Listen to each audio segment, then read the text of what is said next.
હાલો ખેડૂત મિત્રો, આજે ફરી વખત અમે એક ડુંગળીનો નવો એવો વિડીયો લઈને આવ્યા છીએ. તો સૌ ખેડૂત મિત્રોનું આ ચેનલમાં સ્વાગત છે. ખેડૂત મિત્રો, આ લાડવા જેવા ગાંઠિયા કરવા પાછળ એનું શું કારણ છે તે આજે આપણે કમલેશભાઈ છે એને આપણે પૂછવાના છીએ. અને 10 વીઘાનું એને નાસિકનું વાવેતર કરેલું છે, કયા ટાઈમે એને વાવેતર કર્યું અને આમાં કઈ કઈ એને દવાનો સ્પ્રે કર્યો એ પણ આપણે એને પૂછીએ. અને આની પાછળ એને કેટલી માવજત કરી તે પણ આપણે એની પાસે જાણીશું. તો હવે આપણે કમલેશભાઈ પાસે જાણીએ કે આ આવડા લાડવા જેવડા ગાંઠિયા કરવા પાછળ એનું કારણ શું અને સૌ ખેડૂત મિત્રોને લાભ થાય એવી માહિતી આપને આપવાના છે.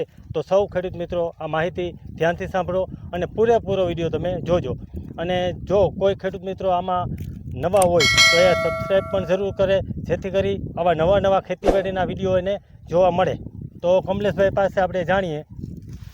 કમલેશભાઈ, તમે આ લાડવા જેવા જે ગાંઠિયા કર્યા એની પાછળ તમે કઈ કઈ માવજત કરી આમાં, અને જો આ રીતના ગાંઠિયા કોઈ ખેડૂત મિત્રોને બનાવવાના હોય તો તમે એને જાણકારી પૂરેપૂરી આપો. આપીએ ને. જો એક તો જો અરુણભાઈ, આ ડુંગળી છે ને, તમે 8મા મહિનાની 1લી તારીખથી 15 તારીખ સુધીમાં વાવો ને તો એનું ઉત્પાદન પૂરું મળે. કે બીજા નંબરમાં કે વરસાદના કોઈ નુકસાન ના થાય. આ અમે 8મા મહિનાની 17 તારીખનું વાવેતર છે. અને આને એક તો કે પાણી ન ભરાવવું જોઈએ ઠાઠે કે ગમે ત્યાં, તો ઉગતા વરસાદની બરે છે.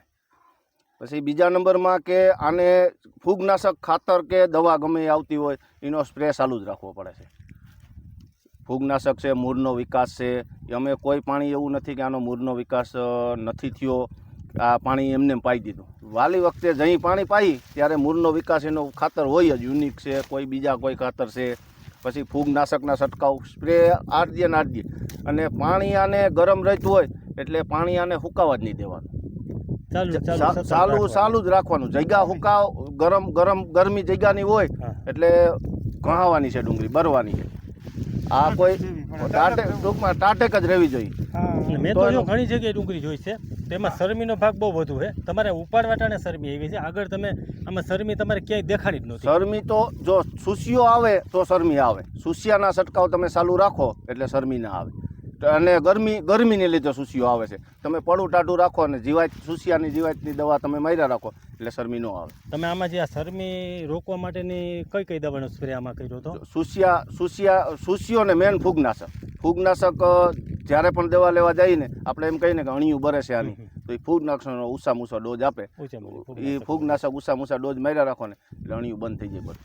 તો ખેડૂત મિત્રો, તમે સાંભળ્યું ને, જ્યાં કમલેશભાઈ કહે છે કે ડુંગળી તમે વાવેલી હોય ત્યારે ઊંચામાં ઊંચા ડોઝ આમાં સ્પ્રે કરવાના ચાલુ રાખવાના, જેથી કરી જ્યાં અણિયું બરતી હોય એ અણિયું બરવાની રોકાઈ જાય અને સારામાં સારું ઉત્પાદન પણ મળે. હવે તમને આપણે જે ખેડૂત મિત્રો જે વાવેલી છે અને જે ઉપાડે છે એ પણ અમે તમને બતાવી દઈએ. એવું નથી કે અમે હાથમાં જે લાડવા જેવા રાખીને બેઠા, એવું કાંઈ નથી. તમને હમણાં જે ઉપાડે એ બતાવીએ. એક જ સરખો માલ, આ જ ટાઈપનો માલ છે, તમે જોઈ શકો છો વિડીયોમાં. હવે તમને અમે બતાવીએ આગળ.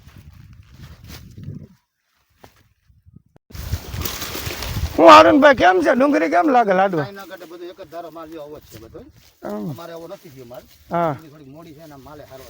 હા, વાવેતરમાં થોડુંક ફેરફાર. હા, એક ધારી ડુંગળી તો ઘણી જ હોય, બાકી આવા માલ નથી ક્યાં એમ. આ કાંદા છે લાડવા, અને કલર એમ ગુલાબો. મહેનત હોય તો જ થાય ને યાર, મહેનત વગર ના થાય.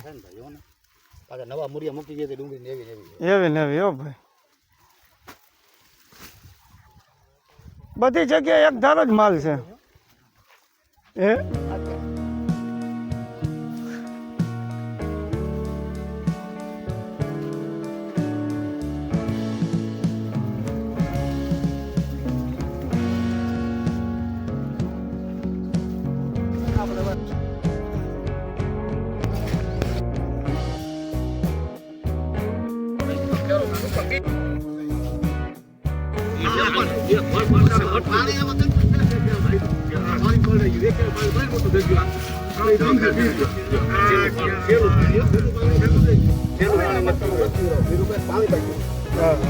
ધીરુભાઈ કે પાણી પાઈ દેવું છે. આ પાણી પાયું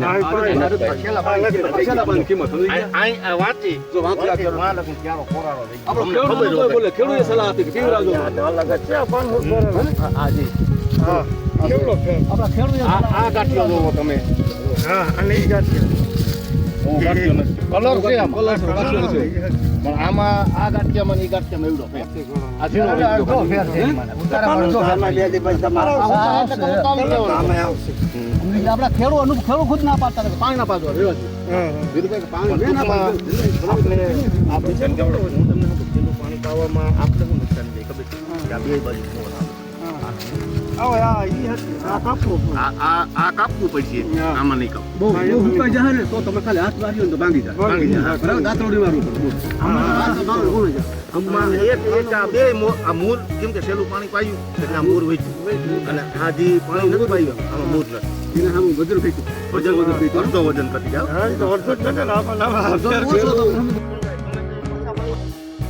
ડુંગળી વાવો ને ઉગાડવા 8-10 દી કે હોય ને એટલે પાણી પાઈ જવાનું. એ ભૂલ નહીં કરવાની ગમે તે.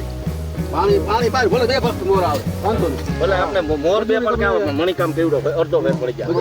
વધારે મજૂરી બેસે ને અમારે દાખલો વાંધો કોરાળો છે.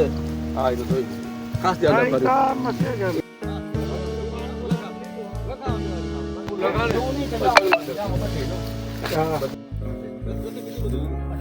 અમે ખુદ નથી પાડતા, મહિનો મૂકી દે પછી ઉપાડીએ. આ નજર આમ થઈ ગયો અને પવાય ખરા.